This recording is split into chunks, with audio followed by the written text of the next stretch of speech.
الشیطان الرجیم بسم اللہ الرحمن الرحیم۔ احباب دی وقار، اسلامی طرز زندگی میں سب سے زیادہ اہم چیز ہمارا عقیدہ توحید ہے، اور یہ ایسا لازمی عقیدہ ہے کہ اس کے بغیر انسان کے کیے ہوئے سجدے، انسان کی دی ہوئی زکاتیں، اس کے کیے ہوئے حج اور عمرے سارے بے بنیاد ہو جاتے ہیں۔ اگر اس کے پاس عقیدہ توحید موجود ہے اور عقیدے کے ساتھ عقیدت، اور اس عقیدت میں آ کر یہ محبت کے ساتھ اللہ کی بندگی کرتا ہے، تو پھر اس کے قدموں کی آواز کو جنت کی حوروں کو سنوایا جائے گا۔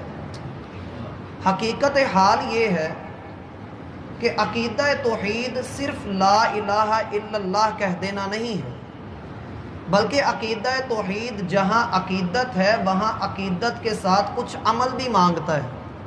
کلمہ لا الہ الا اللہ ہم اپنی زبان سے دن میں 20 مرتبہ نکالتے ہیں، 20 مرتبہ ہم اس کو سنتے ہیں، لیکن سن لینا، زبان سے عطا کر دینا یا اس کو بول دینا یہ کافی نہیں ہے۔ اس کے ساتھ آپ کا عمل نفی کر دیا گیا ہے، جیسا کہ اللہ کا فرمان ہے اقیموا الصلاۃ ولا تکونوا من المشرکین، نماز قائم کیجئے، شرک کرنے والوں کے ساتھ نہ ملیے۔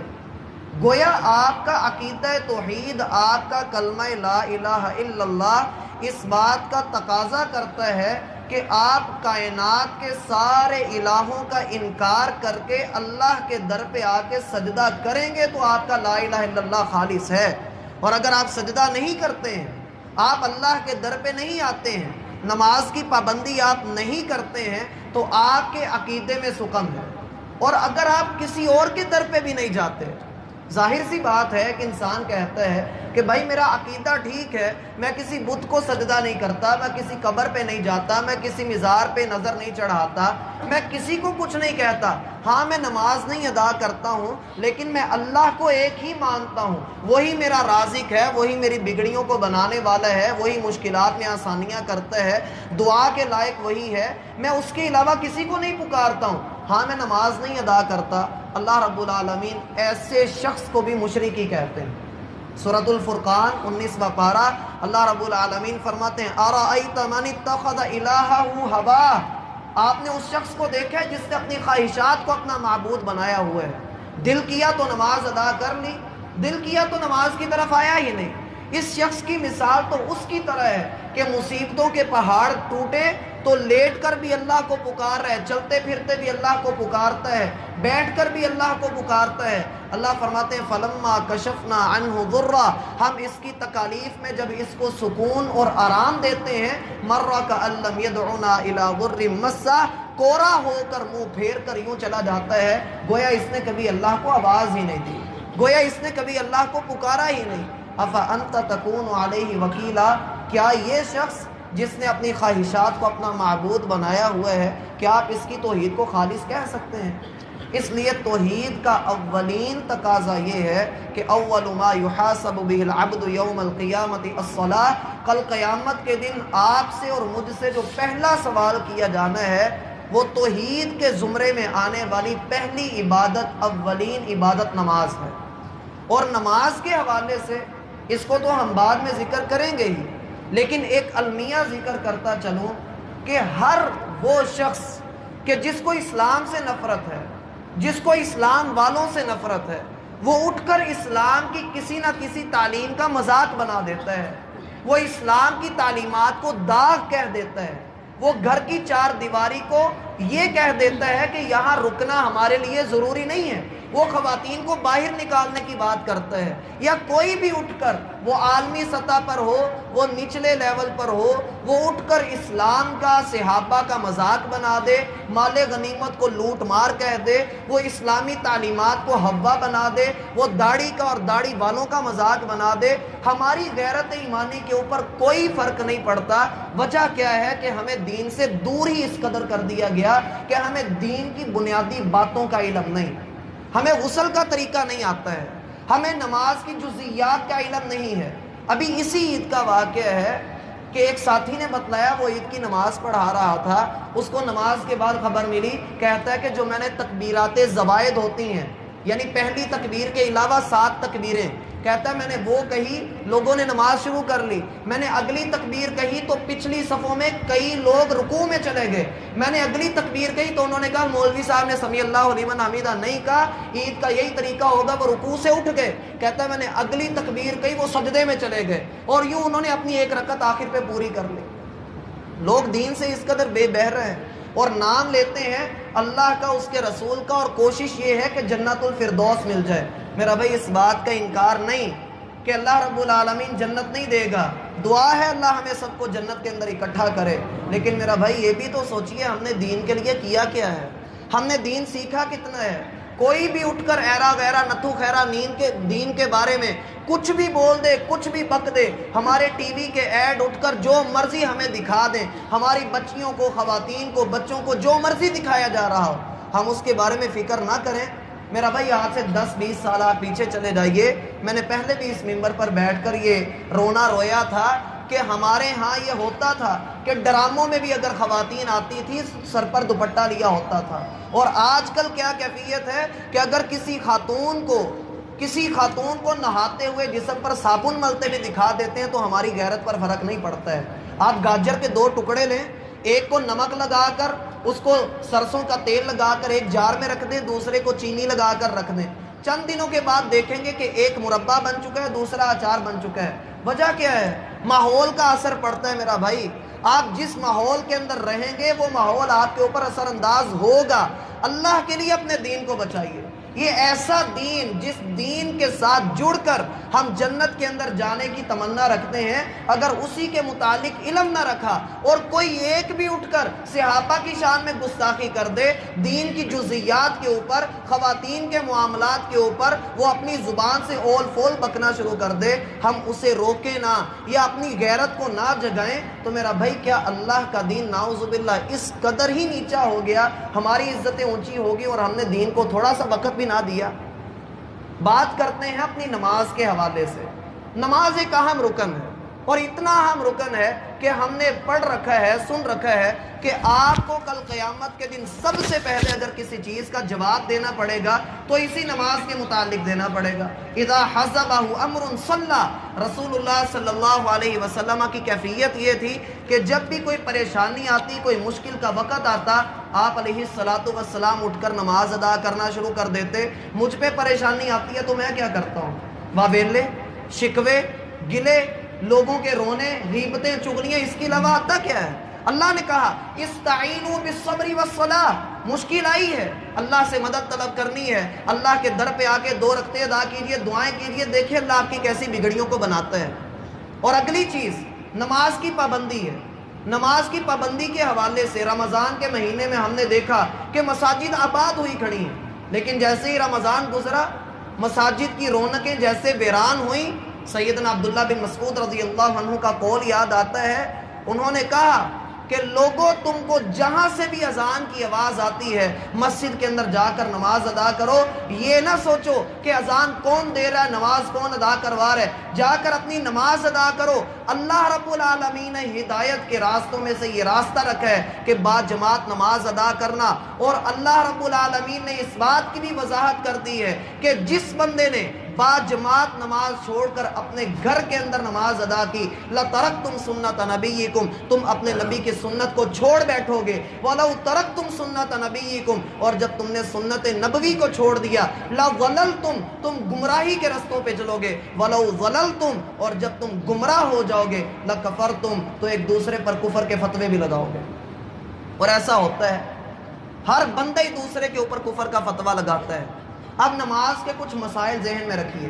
نماز دو طرح کی ہوتی ہے, ایک ہوتی ہے فرضی نماز, دوسری ہوتی ہے نفلی نماز. اس کے علاوہ شریعت نے کچھ بھی نہیں بتایا. نفلی نماز, فرضی نماز. فرضی نمازیں 5 ہیں, عید کی نماز, جمعہ کی نماز, یہ ہر ایک کے اوپر فرض ہے. عید کی نماز, جمعہ کی نماز اور 5 فرضی نمازیں فجر سے لے کر عشاء تک, یہ رسول اللہ صلی اللہ علیہ وسلم نے ادا کی ہیں. آپ بیمار ہیں, تندرست ہیں, سفر میں ہیں, حضر میں ہیں, دنیا کی کسی بھی حالت کے اندر ہیں, آپ کو معافی نہیں ہے, کسی بھی صورت میں معافی نہیں ہے. نماز ادا کرنی ہی کرنی ہے. سیدہ عائشہ رضی اللہ عنہا کی حدیث ذہن میں رکھیے, کہتی ہیں اللہ کے رسول کا آخری وقت تھا, اذان کی آواز آئی, آپ نے ایک طرف عباس کو کھڑا کیا, دوسری طرف علی کو کھڑا کیا, دونوں کے کندھوں کا سہارا لے کر آپ مسجد کی طرف چلے گئے اور آپ کے قدم مبارک زمین پر لکیر کا نشان بنا رہے تھے. مجھے آج بھی وہ منظر یاد ہے. اللہ کے رسول صلی اللہ علیہ وسلم اپنی بیماری کی سختی کی حالت میں بھی آپ مسجد کے اندر جا کر امت کو یہ سبق دے کر گئے ہیں کہ گھر کے اندر نہیں, مسجد میں جا کر نماز ادا کرنی. پھر آتی ہے نفلی نماز. نفلی نمازیں کون کون سی ہیں؟ سب سے پہلے 12 رکعتیں ہیں. رسول اللہ صلی اللہ علیہ وسلم فرماتے ہیں من صلی 12 رکعۃ غیر فریضہ, جس بندے نے فرض نمازوں کے علاوہ 12 رکعتیں دن میں ادا کی, بن اللہ لہ بیتن فی الجنہ, اللہ جنت میں اس کے لیے ایک گھر بنا دیتے ہیں. سب سے پہلی 2 رکعتیں فجر سے پہلے, رکعتین قبل الفجر, فجر سے پہلے کی 2 رکعتیں, اور 4 رکعتیں ظہر سے پہلے, 2 رکعتیں ظہر کے بعد, کل یہ ہو گئیں 8, 2 مغرب کے بعد اور 2 عشاء کے بعد. یہ 12 رکعتیں, ان کے پڑھنے کا میرا بھائی کوئی مخصوص طریقہ نہیں, ان کے پڑھنے کا کوئی مخصوص طریقہ رسول اللہ صلی اللہ علیہ وسلم نے نہیں بتلایا ہے. اگلی نماز ہے نماز وطر, جو عام طور پہ بڑا ہمارے ہاں مسئلہ ہوتا ہے. وطر کا لغوی معنی کیا ہے؟ ان اللہ وطر, اللہ وطر ہے, یحب الوطر, وطر کو پسند کرتا ہے. معنی یہ ہے اللہ ایک ہے, وحدہ لا شریک ہے, اکیلا ہے, وہ تنہا ہے, اور وہ تنہا کو ہی, اکیلے کو ہی, ایک کو ہی پسند کرتا ہے. ریاضی میں طاق اور جفت نمبر ہوتے ہیں جسے اوڈ اور ایون کہا جاتا ہے, 1 3 5 7 9 11 اس طرح سے, اور 2 4 6 8 10, یہ جو نمبر ہوتے ہیں. حدیث میں آتا ہے ان اللہ وطر, اللہ رب العالمین تنہا ہے. اور حدیث میں یہ بھی آتا ہے آپ 1 وطر ادا کرنا چاہتے ہیں 1 کر لیں, 3 کرنا چاہتے ہیں 3 کریں, 5 7 حد 9 تک آپ وطر ادا کر سکتے ہیں. وطروں کے ادا کرنے کا طریقہ کار یہ ہے کہ آپ اللہ اکبر کہہ کر سبحانک اللہم پڑھ کر سورۃ الفاتحہ پڑھیں, قرآن کا جو حصہ آپ کو میسر ہے وہ آپ پڑھیں. اس کے بعد آپ اپنی دعائے قنوت کریں. رکوع سے پہلے کرنا چاہتے ہیں ہاتھ باندھ کر کریں, رکوع کے بعد کریں گے تو ہاتھ اٹھا کر کریں گے. اس کے بعد اپنی 2 سجدے کریں, اور اللہ خیر صلی اللہ, یہ آپ کے وطر مکمل ہو گئے. اس میں یہ بھی ذہن میں رکھیے کہ نماز وطر کا نماز عشاء کے ساتھ کوئی تعلق نہیں. نماز وطر کا نماز عشاء کے ساتھ کوئی تعلق نہیں ہے. ہاں اگر آپ یہ ادا کرتے ہیں تو بہت بہترین بات ہے. نماز عشاء الگ نماز ہے, نماز وطر الگ نماز ہے. رسول اللہ صلی اللہ علیہ وسلم نے زندگی میں کبھی وطر چھوڑے نہیں. وطر ادا کر کے سوئیں, کوشش کریں کہ وطر ادا کر کے سوئیں, چاہے 1 رکعت وطر ہی آپ کیوں نہیں ادا کرتے. اکثر لوگ 3 وطر ادا کرتے ہیں. ان کا طریقہ کار میرا بھائی یہ ہے کہ 3 رکعتیں یا تو اکٹھی پڑھ لو, درمیان میں تشہد نہیں کرنا, اکٹھی 3 رکعتیں ادا کر لو. اور اگر اس طرح سے نہیں کرنا تو 2 رکعتیں علیحدہ سے پڑھ کے سلام پھیر لو, پھر 1 رکعت کھڑے ہو کے ادا کر لو. یہ آپ کے 3 وطر ہو جائے. اگلی نماز ہے نماز جمعہ. نماز جمعہ کے متعلق سوال یہ ہوتا ہے کہ اس سے پہلے اور بعد کی کتنی رکعتیں ہیں. نماز جمعہ سے پہلے جو سنتیں ہیں ان کی تعداد اللہ کے رسول نے مقرر نہیں کی. آپ جتنی چاہیں ادا کر لیں, جتنی چاہیں آپ ادا کر لیں. شریعت نے اس میں کھلی چھوٹ دی ہے. آپ جمعہ سے پہلے مسجد کے اندر آئیں اور آ کر جتنی رکعتیں آپ کو میسر ہیں وہ آپ ادا کر لیں. لیکن یہاں پر ایک رونا یہ بھی آ جاتا ہے کہ امام بیچارہ جب خطبہ مکمل کرنے پہ ہوتا ہے, جماعت کھڑی ہونے والی ہوتی ہے, پھر ہم لوگ مسجد کا رخ کرتے ہیں. ایسے لوگوں کو سمجھ لینا چاہیے کہ انہوں نے اپنے جمعے ضائع کر لیے ہیں, ان کو جمعے کا کامل اجر نہیں ملا. رسول اللہ صلی اللہ علیہ وسلم فرماتے ہیں امام کے منبر پر بیٹھنے سے پہلے 2 فرشتے مسجد کے دروازے پر کھڑے ہوتے ہیں اور ہر آنے والے کا نام لکھتے ہیں. اور جب امام منبر پر بیٹھ جاتا ہے وہ بھی اپنے رجسٹر بند کر کے وہاں پر خطبہ سننے کے لیے بیٹھ جاتے ہیں. المیہ یہ ہے, ہم جرمانے اور سزا کے ڈر سے اپنے بچوں کو بڑی جلدی صبح اٹھا کر اسکول بھیج دیتے ہیں. ہم بل جمع کروانے کے لیے لائنوں میں لگ جاتے ہیں، لیکن جو اللہ نے کامل اور حقیقی اجر دینا ہے ہم اس کے لیے تگودو نہیں کرتے۔ نماز جمعہ کے بعد آپ چاہیں تو 2 رکعتیں ادا کر لیں جیسا کہ صحیح مسلم کے اندر آتا ہے، چاہیں تو 4 رکعتیں ادا کر لیں، یہ بھی صحیح مسلم کے اندر آتا ہے، چاہیں تو 6 رکعتیں ادا کر لیں، یہ مصنف ابن ابی شیبہ کے اندر آتا ہے۔ آپ کی اپنی مرضی ہے، مسجد میں ادا کرنا چاہتے ہیں مسجد میں کر لیں، گھر میں ادا کرنا چاہتے ہیں گھر میں کر لیں، جہاں آپ کو موقع ملتا ہے آپ وہاں پر ادا کر لیں۔ اللہ رب العالمین نے اس کے اندر آسانی رکھی ہے، آپ کے لیے وسعت ہے، آپ جیسے کرنا چاہتے ہیں کر لیں۔ اگلی نماز ہے نماز استخارہ۔ جو لوگ آن لائن استخارہ کرتے ہیں، مسئلہ میرا استخارہ یہ صاحب کر رہے ہیں، بھائی کس نے کہا ہے ایسا کرو؟ رسول اللہ صلی اللہ علیہ وسلم نے ایسا نہیں سکھلایا ہے۔ نماز استخارہ رسول اللہ صلی اللہ علیہ وسلم نے صحابہ کو اس کی اس قدر اہمیت بتلائی، اتنا سکھایا حتیٰ کہ صحابہ کہتے ہیں ہمیں یوں لگا جیسے یہ بھی قرآن کا ہی کوئی حصہ ہے۔ اس قدر اہمیت کے ساتھ ہمیں یہ سکھایا گیا۔ کرنا کیسے ہے؟ 2 رکعتیں ادا کیجئے خلوص دل کے ساتھ، اس کے بعد ہاتھ اٹھا کر اللہ کی خوب تعریف کیجئے، پھر آقا علیہ الصلوۃ والسلام پر درود پڑھیے۔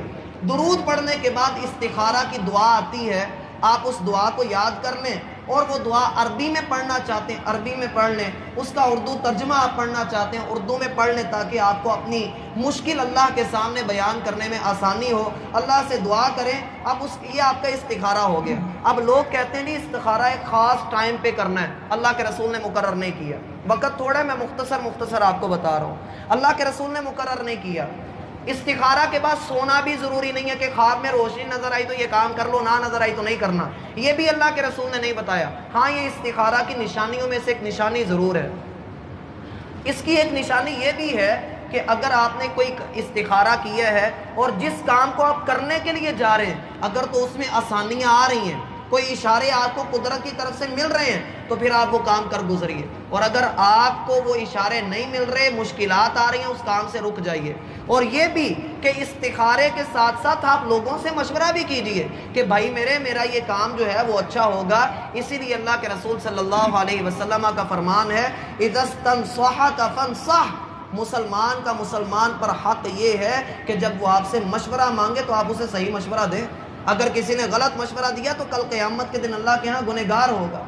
اگلی نماز ہے نماز عیدین۔ نماز عیدین کے حوالے سے عام طور پہ جو مشہور ہے، پہلی تکبیر کے بعد 7 تکبیریں پہلی رکعت میں، اور دوسری رکعت میں 5 تکبیریں جو ہے وہ کہی جاتی ہیں۔ یہ طریقہ اللہ کے رسول صلی اللہ علیہ وسلم سے ثابت ہے۔ اس کے علاوہ بھی میرا بھائی کئی طریقے آتے ہیں، جیسے احناف کے نزدیک ہے وہ بعد میں تکبیرات کہتے ہیں، تو وہ بھی اللہ کے رسول صلی اللہ علیہ وسلم کے صحابہ نے بیان کی ہے۔ بات صرف اتنی ہے کہ ہمیں علم ہونا چاہیے کہ عید کی نماز میں زائد تکبیرات ہوتی ہیں اور وہ کہنی ہی چاہیے۔ اگلی چیز آتی ہے نماز کسوف۔ یہ ہو سکتا ہے آپ نے پہلی مرتبہ سنی ہو، نماز کسوف، اس کو خاء کے ساتھ بھی پڑھتے ہیں، نماز خسوف۔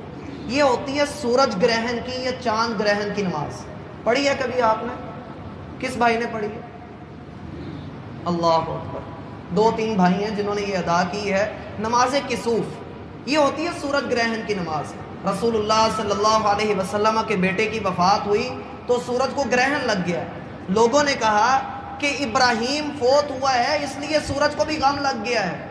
آپ علیہ الصلوۃ والسلام نے اس وقت عقیدہ توحید بھی سکھایا اور آپ نے نماز بھی ادا کر کے دکھائی۔ فرمایا ان الشمس والقمر آیتان من آیات اللہ، یہ سورج اور چاند اللہ کی نشانیوں میں سے نشانیاں ہیں۔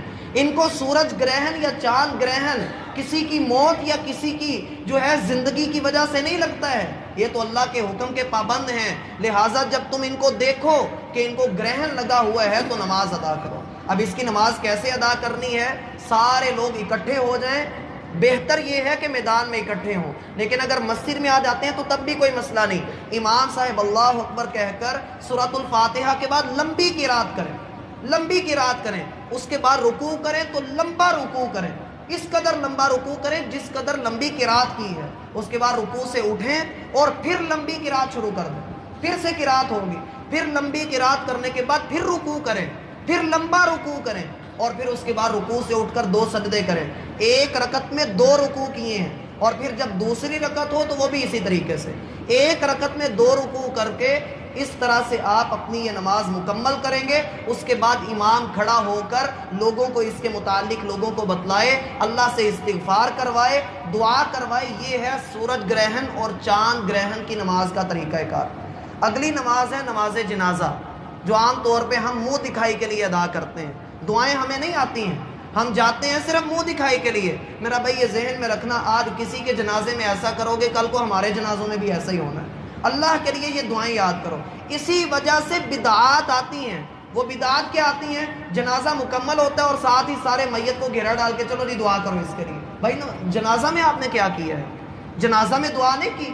اگر تو جنازہ میں نہیں کی تو پھر میں تو بعد میں مسکینوں کی طرح وہاں کھڑے ہو کے دعا کرنا بندے کا بنتا ہے۔ لیکن اللہ کے رسول صلی اللہ علیہ وسلم نے جو دعائیں سکھلائیں، میت کے حق میں 88 چیزیں اللہ سے مانگی جاتی ہیں۔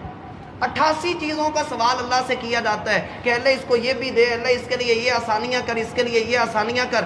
اتنا کچھ کرنے کے بعد بھی بندہ یہ کہے کہ اس کے لیے اب دعا کرو، تو میرا بھائی کثرت سے کوشش کر لو کہ جنازے کی دعائیں یاد کر لو۔ کسی کا حق ادا کرنا ہوتا ہے۔ اللہ کے رسول کا یہ بھی فرمان ہے کہ اتباع الجنائز، مومن کا مومن کے اوپر حق یہ ہے کہ آپ اس کا جنازہ ادا کرنے کے لیے جائیں، خلوص دل سے اس کے لیے دعا کرنی ہے۔